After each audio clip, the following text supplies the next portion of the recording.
Thank you. Thank you, Mary Catherine.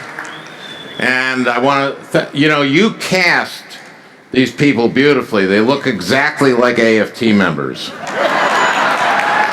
That takes a lot of time to cast people that perfectly.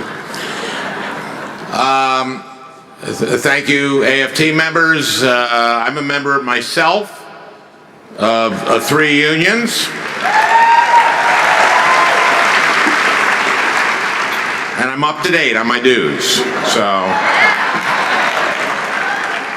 AFT has been a great partner. Randy Weingartner has been a great partner and friend of mine.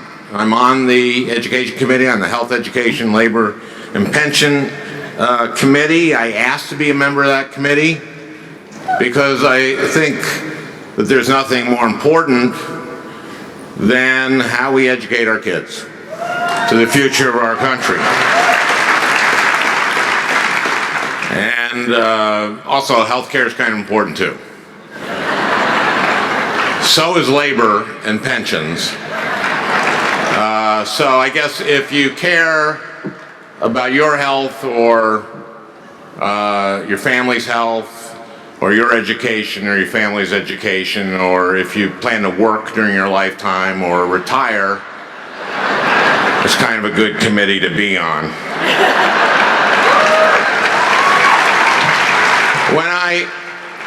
When I began running in 2007, I met Mary Catherine, and my daughter, who's a teacher, came here to campaign with me and became very tight with Mary Catherine.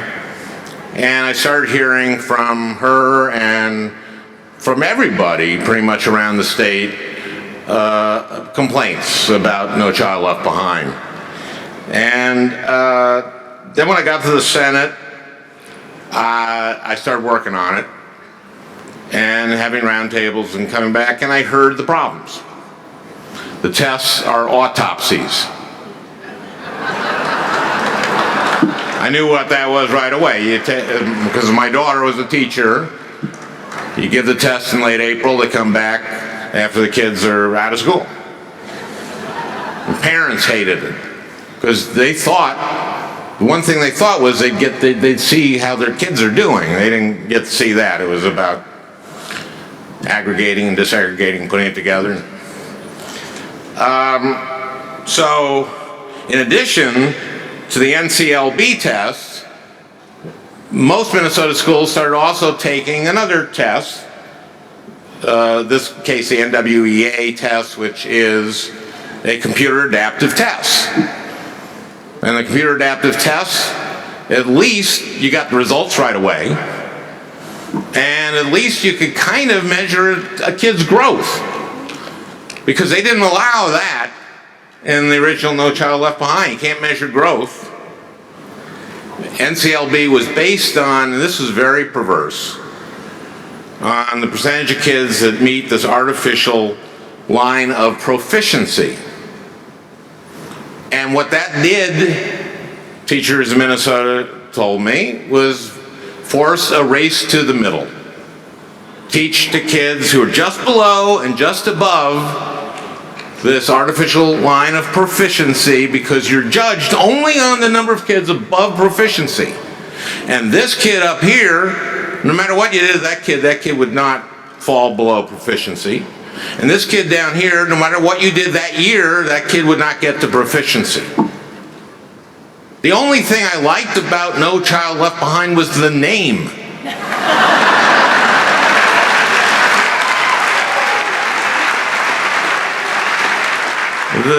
The name was okay.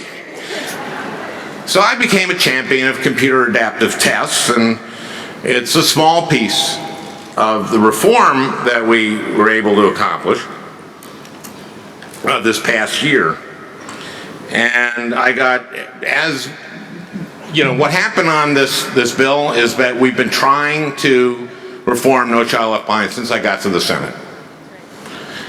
And every year, as we're doing it, the Republicans and the Democrats on the committee found things that we agreed on. And ultimately, what we agreed on became the bill.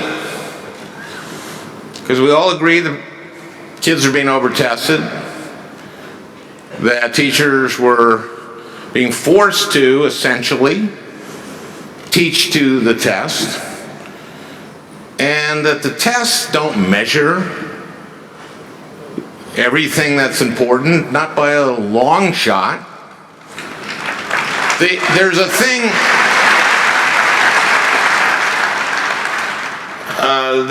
called McNamara's fallacy.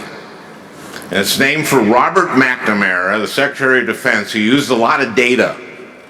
And McNamara's fallacy is that the things that are easy to test will be tested. And the things that are impossible to test, you won't test. And the only things that become important are the things that can be tested. Now, when Amy and I go around the state, we talk to employers about what do they want from an employee. They want critical thinking. They want the ability to work with others. They want creativity. It's really hard to actually test those things.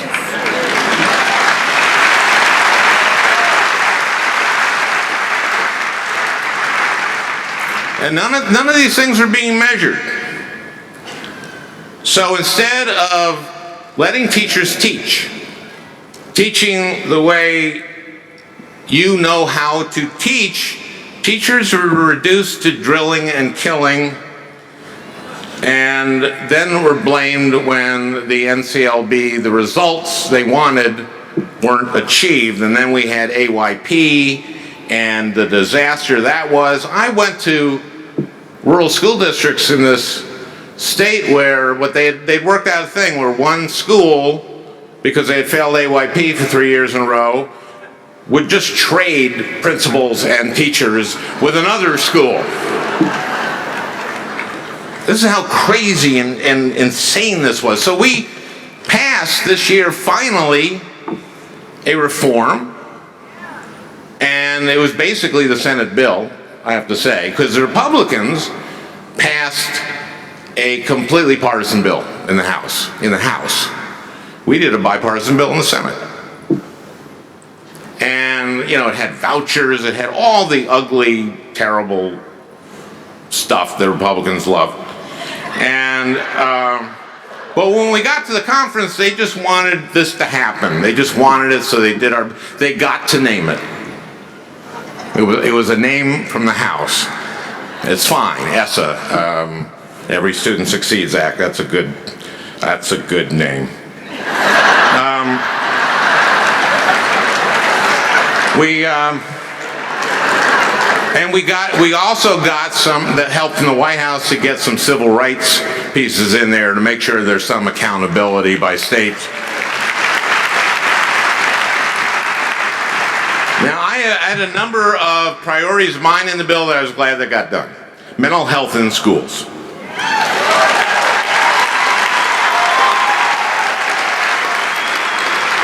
In Minnesota, we have a number of school districts, not enough, but a number that have the system where every adult in the school is taught to recognize what it looks like when a child has a mental health problem. And that is everyone from the school bus driver to the principal, from the lunch ladies to the teachers. And they then, if they determine that a kid looks like he might have or she might have a mental health issue, refers that kid to one of the professionals in the school, a counselor, and we need more counselors, and I got that in this. Or a social worker or a school psychologist or a therapist, because we have therapists in some of these schools, so the teachers don't have to be the therapist. And if they decide that the kid has a serious mental health issue, gets that kid access to the community mental health system and gets them an advocate and gets them diagnosed and treated.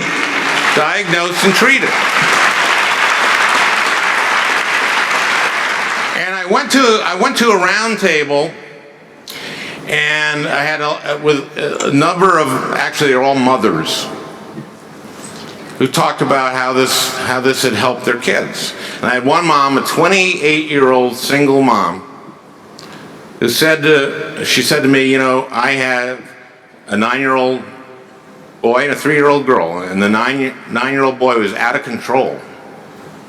I could not control him, and my life was out of control.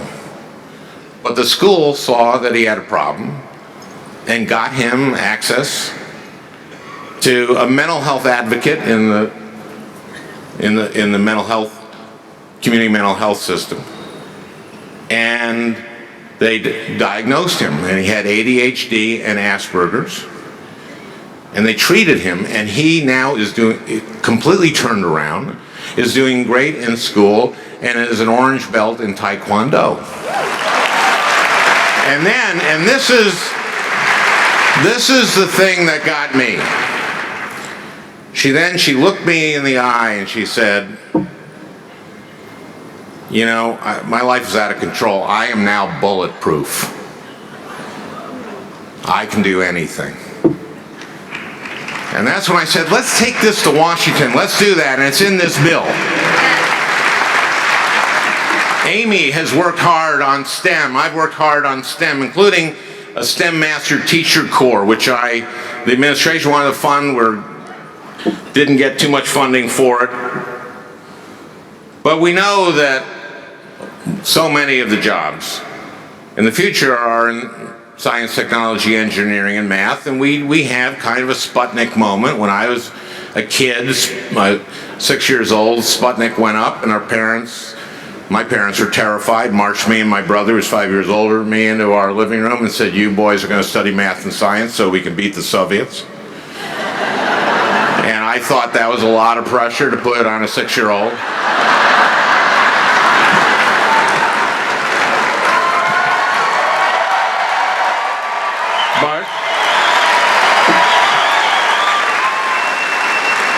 But we were obedient boys, and we studied math and science, and my brother became the first in our family to go to college, and he graduated from MIT with a degree in physics and became a photographer.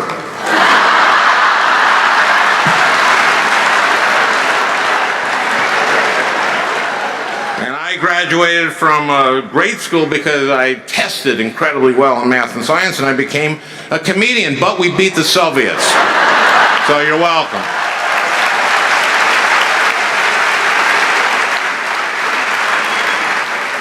But we also need to focus on the humanities and the arts, you know.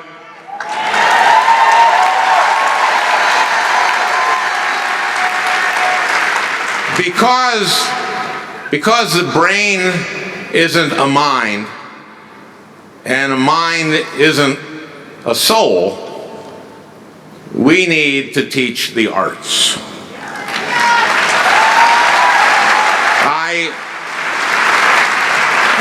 Before getting into this line of work, I made my living in the arts. Kind of. Comedy isn't really an art, but it's a craft. It's certainly not a science.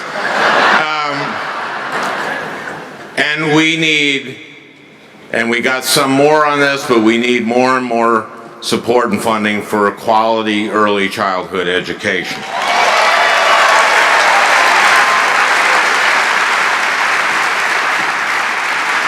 And we need to give the profession that you are in the respect that it deserves. I'm going to end with a story about my 4th grade teacher, Mrs. Moline.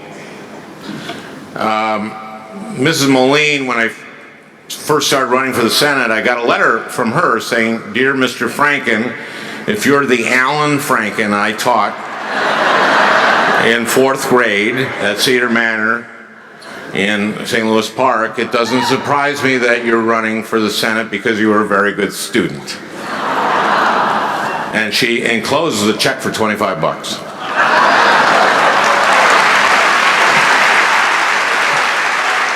So I gave Mrs. Moline a call. And I said, "Hi, Mrs. Moline, this is Alan Franken." And she said, "Oh, you remember me?" I go, "Of course. I remember all my teachers from Cedar Manor. I love Mr. Knutson, my 6th grade teacher. And Miss Longabout, she was terrific. She was my 5th grade teacher. And you were my favorite, Miss Moline. She really was." And I said, "My 3rd grade teacher," and I won't name her here, I said, I actually didn't like her too much. And Mrs. Moline said, "Well, she wasn't very nurturing."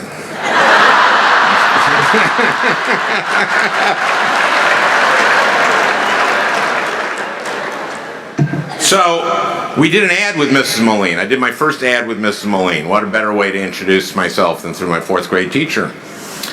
And then we started getting emails from reformer students, and we'd forward them to her. And every once in a while she'd send one back to me. And there's one I never will forget. And it says this. It said this: Dear Mrs. Moline, I was a student of yours in the 4th grade at Cedar Manor, and I wasn't a very good student. That's because there was stuff happening in my home. And also your spelling tests were really hard. But I'll never forget, one day you're staying after class or after school with me. You saw that I liked the arts. I liked art. And I'll never forget, you're painting a window with me after school.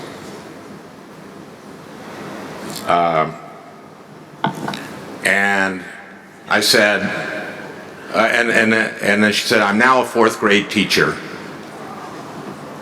in Red Wing, and I try to make every kid feel the same way you made me feel, loved." So thank you for all you do. I think I've run a little over, so I want to introduce Amy and tell you to get out there and work your ass off for Hillary.